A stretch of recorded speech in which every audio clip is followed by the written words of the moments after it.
A explanação da noite é do Evangelho segundo o Espiritismo, capítulo 4, ninguém poderá ver o reino de Deus se não nascer de novo. Temos os itens ressurreição e reencarnação. Temos a reencarnação fortalece os laços da família, ao passo que a unicidade da existência os rompe. E temos as instruções dos espíritos, limites da encarnação, necessidade da encarnação. E é um assunto muito instigante, é um assunto que chama muito a atenção da gente, porque no momento pelo qual nós estamos passando hoje, assim, por uma pandemia, nós sempre nos perguntamos por quê? Por que está acontecendo isso tudo? Por que todo esse sofrimento, essa dor? Qual a razão disso tudo, né? E a gente procura no presente um motivo. E nós não sabemos por que está acontecendo, o que a humanidade fez para no presente merecer, grosso modo, vamos assim dizer, um castigo, entre aspas, tão grande. Então a gente começa a fazer reflexões a respeito disso, e muitas vezes a gente vacila na fé. Vacila na fé porque fala, meu Deus, mas será que Deus ele é tão bom como nos prega? Com tudo isso que nós temos visto, então a gente vem para esse capítulo do Evangelho segundo o Espiritismo. Primeiramente nós vamos nos reportar ao item 23 desse capítulo, que fala a respeito que nós temos 4 alternativas que se apresentam ao homem do seu futuro no além-túmulo. Nós temos a doutrina do nada. A doutrina do nada é o niilismo, é o materialismo puro, aquele que você morre, não tem absolutamente mais nada, acaba tudo, a sua individualidade se perde, os seus afetos, os seus amores se esvaem no nada, e a gente começa a fazer reflexões, meu Deus, mas se eu vou para o nada, se não tem mais nada depois da minha morte, por que todo sacrifício, toda dor, por que eu fico me esforçando para fazer as coisas corretas, sendo que daqui a pouco, não sei se daqui a um minuto estarei vivo ou não. Então a gente começa a ter pensamentos, vamos dizer assim, não que nos ajudam muito a uma vivência feliz, que a gente começa a partir para os lados equivocados da vida e errarmos constantemente ou nos matarmos, porque é o nada mesmo, então não interessa o que vai acontecer. Nós temos a segunda doutrina, que é a absorção pelo todo universal. Nesse caso, a absorção pelo todo universal, nós temos duas correntes, que é a propriamente dita absorção, que seria como se fôssemos gotas d'água. Gotas d'água que quando a gente morre, a gente tudo entra para um copo comum, para aquela massa, nós nos misturamos lá e perdemos a nossa individualidade. E a segunda corrente é do panteísmo. O panteísmo nos fala que todos nós somos pedacinhos de Deus. Então nós somos soltos do corpo de Deus, vamos assim dizer, e quando morremos voltamos para aquele corpão. Perdemos a nossa individualidade também. Nós temos a terceira corrente, que fala sobre a individualidade com a fixação definitiva da sorte, que foi trazida lá pela igreja, lá desde os primeiros idos dos anos 300 ou 400 depois de Cristo. Essa doutrina a gente pode dizer que é a doutrina dogmática.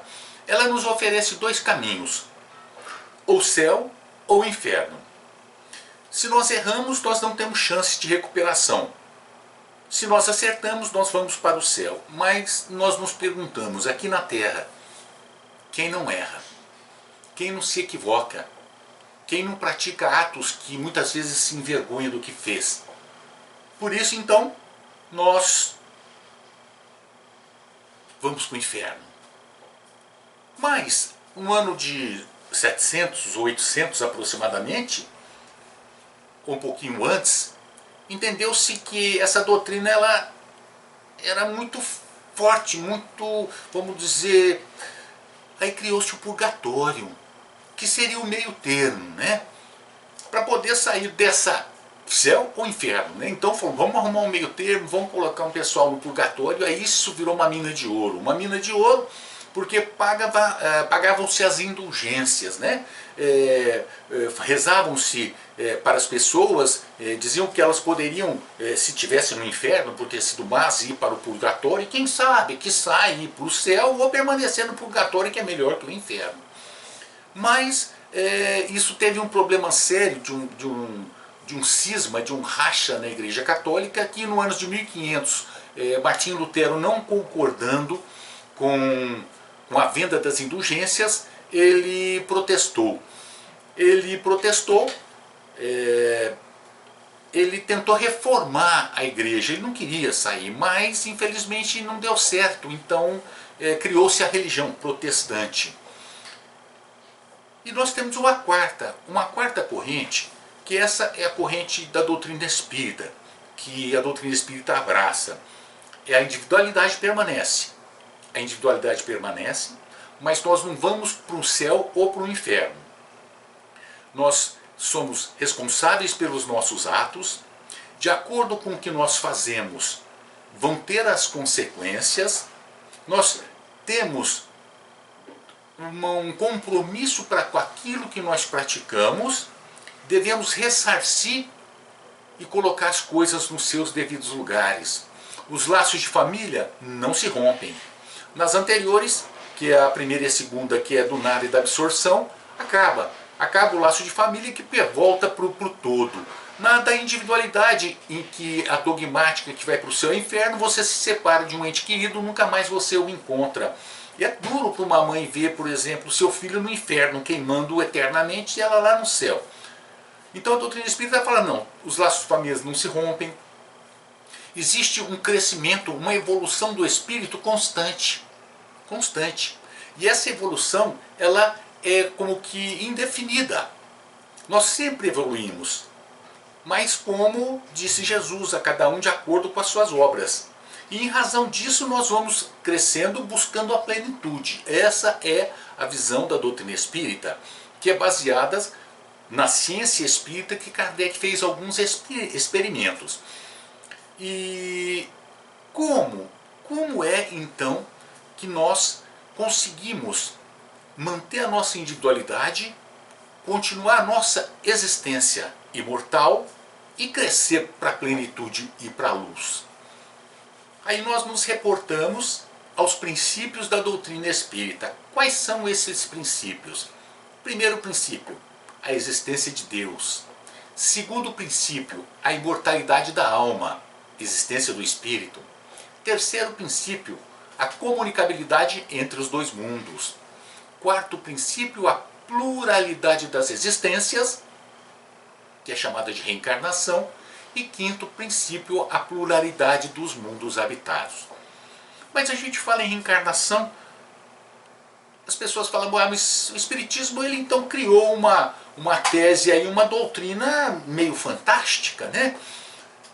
De que a gente vai e volta, vai e volta, vai e volta, mas não é a doutrina espírita que criou. Desde os antigos Vedas, lá no hinduísmo, desde o hinduísmo, da antiguidade, egípcios, gregos, Buda, Sócrates, Platão, eles já traziam essa ideia da reencarnação. Na antiga Grécia, falava-se sobre a metempsicose. O que era a metempsicose? A metempsicose era a transmigração do espírito, da alma humana, para um animal, se esse humano tivesse errado muito na sua vida. Era uma punição. A doutrina espírita vem em 1857 com o Livro dos Espíritos, 1861 o Evangelho, 1865 Céu e Inferno, 1868 Gênese, 1861 o Livro dos Médiuns. E ela nos traz a realidade, nos mostra, nos desvenda, nos desvela o que é a reencarnação. Da impossibilidade de um espírito, nós, humanos, reencarnarmos num corpo de animal. Isso não existe. é incompatível, completamente incompatível. E nos mostra isso e vem nos explicando o que é a reencarnação. E nesse capítulo nos traz Allan Kardec várias passagens do Velho e do Novo Testamento em que fala claramente da reencarnação. Embora muitos interpretem de uma forma divergente para não admitir esse princípio, né? essa, vamos dizer assim, doutrina. E Mateus, no capítulo 16, versículos 13 a 17. Marcos, capítulo 8, versículos 27 a 30. Jesus, tendo visto as cercanias de Cesareia de Filipe, interrogou assim seus discípulos: que dizem os homens com relação ao Filho do Homem? Quem dizem que eu sou? Eles lhe responderam: dizem uns que é João Batista, outros que Elias, outros que Jeremias e alguns dos profetas. Perguntou-lhe Jesus: e vós? Quem dizeis que eu sou? Simão Pedro, tomando a palavra, respondeu: tu és o Cristo, o Filho do Deus vivo. Replicou-lhe Jesus: bem-aventurado és, Simão, filho de Jonas, porque não foram a carne nem o sangue que isso te revelaram, mas meu Pai que está nos céus. Olha só aqui. Ele perguntou: quem dizem que eu sou? Ora, uns dizem que o senhor é Elias, outros que é Jeremias, outros que é João Batista. O João Batista não seria possível, porque o João Batista ainda era encarnado, um pouquinho mais velho do que Jesus, e foram contemporâneos. Mas poderia ser Elias, que viveu 800 anos antes. Jeremias. Mas Pedro respondeu: não, tu és o Cristo, Filho de Deus. Filho de Deus vivo. Então por que eles diriam que Jesus seria o Elias, ou seria o Jeremias, o João Batista ou algum dos profetas? Está clara aí a reencarnação. Seria a reencarnação de um desses espíritos que transitaram pela história da humanidade. E após a transfiguração, no Evangelho de Mateus, capítulo 17, versículo 10 a 13, Marcos, capítulo 9, versículo 11 a 13. Após a transfiguração, seus discípulos então interrogam desta forma: por que dizem os escribas ser preciso que antes volte Elias? Jesus lhes respondeu: é verdade que Elias há de vir e restabelecer todas as coisas, mas eu vos declaro que Elias já veio e eles não o conheceram e o trataram como lhes aprouve. É assim que farão sofrer o Filho do Homem. Então seus discípulos compreenderam que fora de João Batista que ele falara. Ora, não tem como fazer uma interpretação que não seja literal. Elias já veio e eles o mataram, João Batista. Então Elias, o João Batista era a reencarnação de Elias. João Batista foi decapitado. Herodes cortou a cabeça de João Batista. João Batista era terrível, ele era brigão, falava mesmo, ele não tinha papa na língua, então até que ele ficou sem cabeça. E por que cortar a cabeça do João Batista? Elias, 800 anos antes, no radicalismo dos hebreus antigos, em que de toda forma e a todos os modos queriam combater qualquer imagem, qualquer doutrina, qualquer filosofia, qualquer religião que não pensasse como eles, mandou que decapitasse em torno de 300 sacerdotes adoradores de Baal, que era um deus, decapitados. Por que será que João Batista foi decapitado? Seria a lei da causa e efeito? Elias mandou que decapitassem 300. 900 anos depois, João Batista foi decapitado. Então a gente começa a ver que tem muita lógica no que é falado no Evangelho. E não só no Novo Testamento, nós temos no Velho Testamento também algumas passagens que falam da reencarnação. Por exemplo, Jó. Jó capítulo 14, versículos 10 a 14. Tradução de Saci. Mas quando o homem há morrido uma vez, quando seu corpo, separado do seu espírito, foi consumido, o que é feito dele? Tendo morrido uma vez, poderia o homem reviver de novo? Nesta guerra em que me acho todos os dias da minha vida, espero que chegue a minha mutação. Então a reencarnação, ela é já propalada, pregada e falada desde a antiguidade. E depois também no Velho Testamento. O Velho Testamento o que é? São as obras de Moisés, o Pentateuco, e são os profetas, os velhos, os grandes, os pequenos profetas, que abarca todo um conjunto de obras. O Novo Testamento o que é? São os evangelhos? Não, não são só os evangelhos. São os 4 evangelhos, são as cartas de Paulo, as cartas de Tiago, de João, de Pedro. Então é um conjunto, o Novo Testamento. Então nessas consideradas escritas sagradas, obras sagradas, tem em todos os capítulos, praticamente, em vários capítulos, a gente vê que tem alguma referência à sobrevivência do espírito. Mas não tinha como uma explicação racional e razoável do que seria essa reencarnação. Em 1857 a doutrina espírita vem e começa a nos explicar. E numa das suas obras nos fala a respeito da justiça de Deus. A reencarnação, ela é uma comprovação da justiça de Deus. Mas como comprovação da justiça de Deus?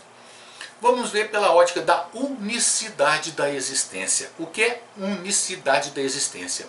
Unicidade da existência é uma existência só. Uma vida só. Se nós virmos por esse ponto, por esse prisma, hoje nós notamos a evolução que nós temos, as facilidades tecnológicas, científicas, da medicina, de todas as áreas, de todos os campos, muito, muito evoluído. Só que tudo que nós temos hoje não veio num passe de mágica. É uma plantação. Vamos dizer assim, é um trabalho que vem sendo feito de muitos e muitos e muitos séculos. Na verdade, desde quando nós começamos a ter a consciência de nós mesmos. Que vamos depurando, vamos trabalhando, vamos crescendo e buscando evoluir. E combina hoje como está. Vamos dizer da parte material. Dessa parte, porque da parte moral ainda nós não conseguimos muita coisa. Então toda essa evolução, toda essa facilidade, todo esse conforto que hoje nós temos, nós estamos então sendo privilegiados por Deus. Porque caiu no nosso colo de graça. Alguém fez, alguém trabalhou. E nós estamos recebendo. Certo. Só que daqui a pouco eu parto. Eu morro. Aí eu nada. Eu vou deixar para as pessoas? Não. Aí eu começo a destruir as coisas.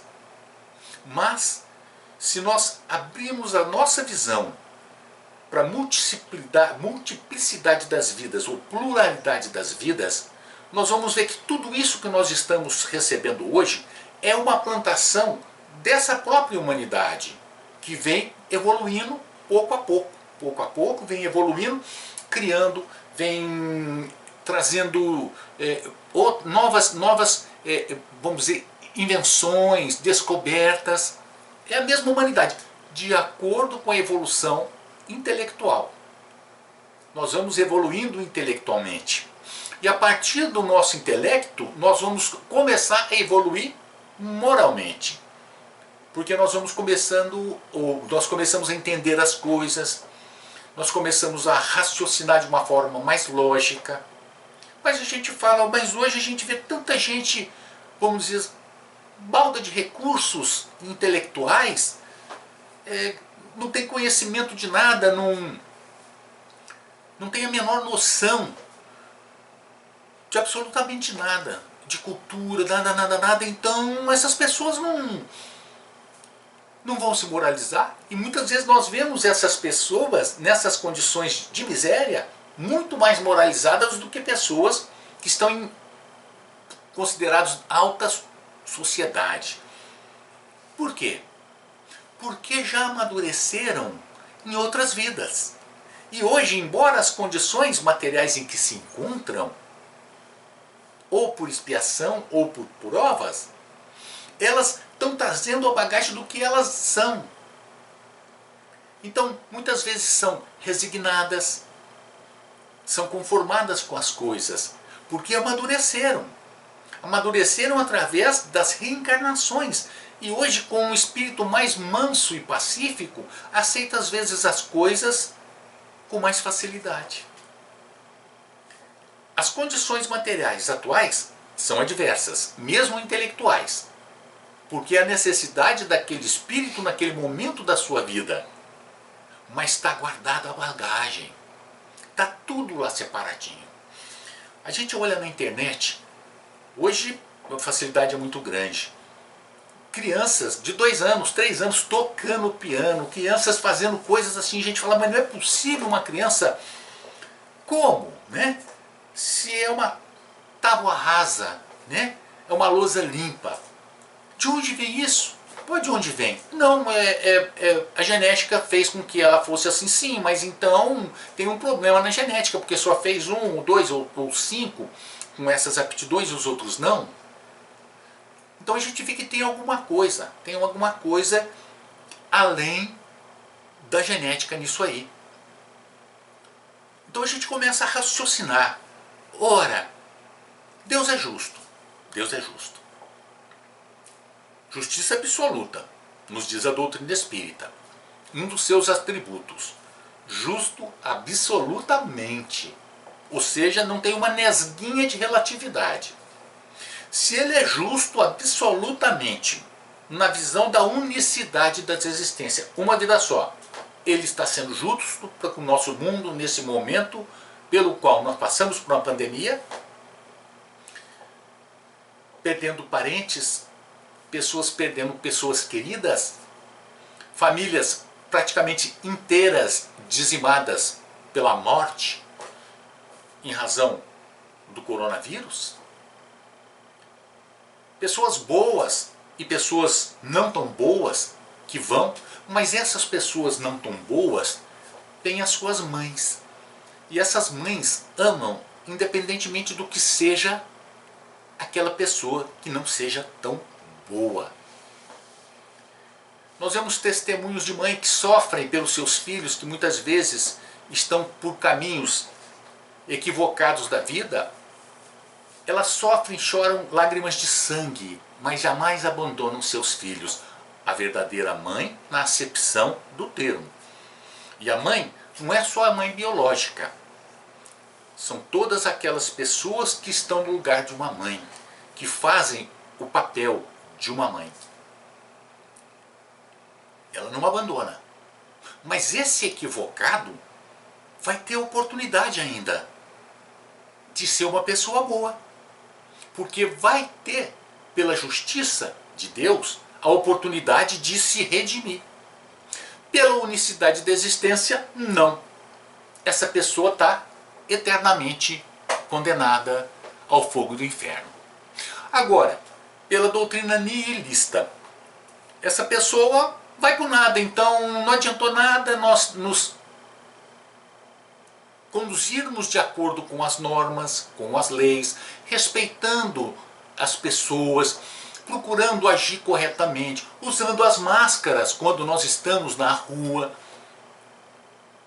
guardando a distância conforme nos determinam as normas, seguindo as regras de trânsito, não ultrapassando um sinal vermelho. Então, eu fazendo todo esse esforço para nada. E aquela pessoa que só erra, que só lesa, que só machuca, recebe o mesmo benefício do nada? E aí a gente vem e fala, pela unicidade das existências, Deus seria justo nesse momento, em que, como nós dissemos, família toda, várias famílias inteiras praticamente foram dizimadas? Não. As deficiências físicas, psicológicas, a miséria, a fome, campando por vários e vários países e no Brasil também, Deus é justo? Pela visão da unicidade, ou seja, de uma vida só, não. Porque nós nascemos num berço e nós vamos morrer num túmulo. Interessante. Tem o sortudo que nasce em berço de ouro. E tem aquele desgraçado e sofrido que nasce num berço de palha ou no chão. Mas qual a justiça de Deus se olharmos por essa visão da unicidade da existência? E como nós já nos reportamos à dogmática também, que é um céu ou inferno. Numa situação dessa pela qual nós estamos passando, muitas pessoas perderam seus empregos. Eu estava lendo que foram arrecadados já mais 7 bilhões de reais para poder fazer essa parte que nós temos condições de fazer por aqueles que ainda não estão tendo mais condições de comer. Está tendo muitas pessoas estão se mobilizando para poder mitigar um pouco do sofrimento daqueles que não têm nem como sobreviver. Mas muitos ainda não estão sendo atendidos, porque é muita coisa, ou porque ainda nós não soubemos dividir um pouco daquilo que nós temos para mitigar a fome de todos, porque é uma obrigação da humanidade, todos nós, trabalharmos uns pelos outros. Não é que diz a doutrina espírita, nos explica lá na lei da conservação e do progresso, em várias leis lá do Livro dos Espíritos, que nos fala que, pergunta Kardec, mas se a pessoa não tem condições de se manter, ela não tem condições de sobreviver, os espíritos respondem, a sociedade tem a responsabilidade de sustentar aquela pessoa. Mas se essa pessoa, numa situação de desespero, ela entra numa casa e furta alguma coisa no mercado, parte por crime, embora não se justifique, mas a necessidade é tão grande, a fome dos seus filhos, dos seus familiares. Essa pessoa roubou, se ela agride, e furtou, se não tem a agressão ou não tem violência. Ela vai para o inferno. Por quê? Não furtarás, não matarás, etc. Mas na visão da doutrina espírita, não. Ela errou, embora a situação tenha levado a isso, existem as atenuantes, mas é responsável também pelos seus atos. Aí a gente começa a ver, pela visão da reencarnação por essa ótica, que tem lógica, que Deus é justo. Por quê? Olha, tudo que nós estamos recebendo hoje, todo o sofrimento, toda a dor, ela não é por acaso. Foi semeada. Existiu uma semeadura. A semeadura é livre, a colheita é obrigatória. Você semeia arroz, você não vai colher feijão. Você semeia rosas, você não vai colher cravos. Tudo de acordo com o que você planta. E muitos de nós, na verdade, praticamente a humanidade, nesse momento de crise, plantou. E estamos colhendo o fruto amargo da nossa própria desídia. Mas tudo passa. É um momento passageiro. Esse momento vai passar. Mas como? Como que Deus permite que isso aconteça? Ele está nos educando. Olha quantos corações estão se abrindo para o seu próximo. Olha, todos nós somos obrigados a ficar em casa. Como nós estamos tentando aprender a realmente amar aqueles que estão no mesmo círculo, a respeitar. É para isso que nós estamos juntos. Embora seja um momento de comoção, um momento trágico para a humanidade, ele está fazendo com que a humanidade cresça. Porque na crise nós aprendemos a crescer, a buscar soluções. Estava conversando com o Vitor agora há pouco, e nós estávamos falando a respeito de o que, por exemplo, em um ano nós aprendemos e conseguimos evoluir, não demoraria mais de 10 anos para que conseguíssemos. Por quê? Porque nós estamos sendo forçados a novas situações, nós estamos abrindo novos campos, buscando novas realidades. E quando terminar isso tudo, com certeza, as coisas não vão voltar a ser como eram. Esperamos que voltem a ser melhores, mais fraternos, mais solidários, mais amorosos. Aí a gente começa a ver a justiça de Deus. Se não foi plantado agora, foi no passado. Esse passado está aguando no presente. Mas como será a nossa vida futura? Depende. Depende do quê? Do que hoje nós estivermos plantando. No futuro nós vamos colher. Mas a humanidade não foi tão cruel assim, não. Vamos voltar só a 3.000 anos. Kofi Annan, que foi o secretário-geral da ONU, ele disse que nesse período mais de 75, 80% foram guerras religiosas. Paz mesmo teve muito pouco, período de 3.000 anos. A gente vê o Império Romano, depois a decadência do Império Romano, nós vemos a opressão, as guerras, nós vemos a escravidão, a Idade Média, tanta coisa muito triste foi plantada. Então, pela unicidade da existência, nós estamos recebendo uma coisa que nós não fizemos, mas pela multiplicidade, pela pluralidade de vidas, tudo isso é consequência de uma semeadura. Olha a justiça de Deus. Então, hoje, nós estamos plantando para o futuro e colhendo o passado. Como vai ser o nosso futuro? Vai depender daquilo e como a forma como agirmos hoje será o nosso futuro. Por isso a importância do conhecimento que a doutrina espírita nos dá dessa realidade. Porque hoje isso nos segura muito para que a gente possa ser um elemento de amor, de, vamos dizer, consolo, de esperança e de esclarecimento para aqueles que estão desesperados.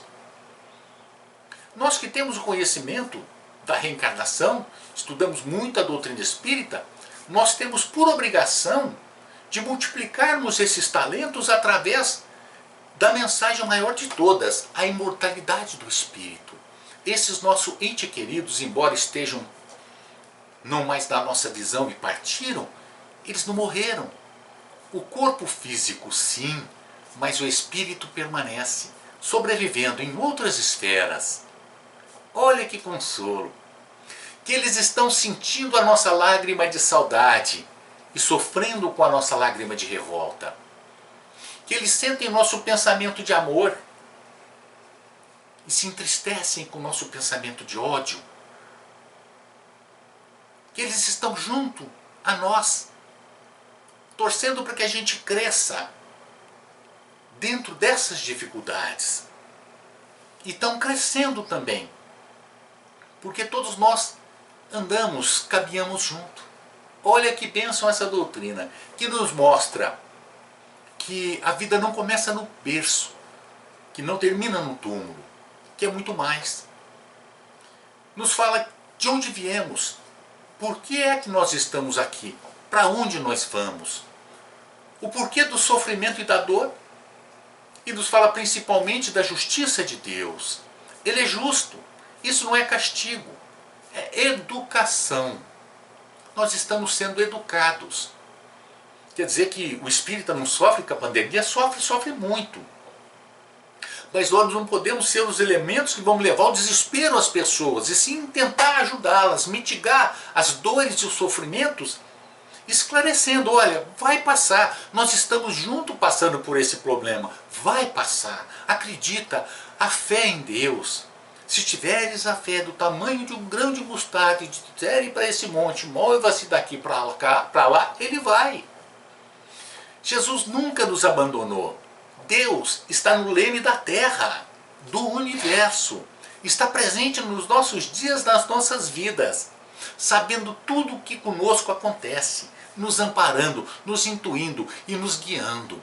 Por isso devemos abrir os canais, através da prece, da meditação, para que a gente possa receber esses inflúvios benéficos do alto, para que nos ajude a passar por esses momentos tão difíceis pelo qual a humanidade está passando. Fé, acreditar em Deus, colocar Jesus no nosso coração, que foi o maior de todos os exemplos e que nos mostrou que ele conseguiu vencer a morte, ressuscitando no terceiro dia. Ele matou a morte e ele venceu o mundo. Que tenhamos esse homem como exemplo, a partir de um dos princípios que ele falou para aquele doutor da lei. Qual é? O que diz a lei? Quando o doutor da lei inquiriu como faria para poder entrar no reino dos céus ou no reino de Deus.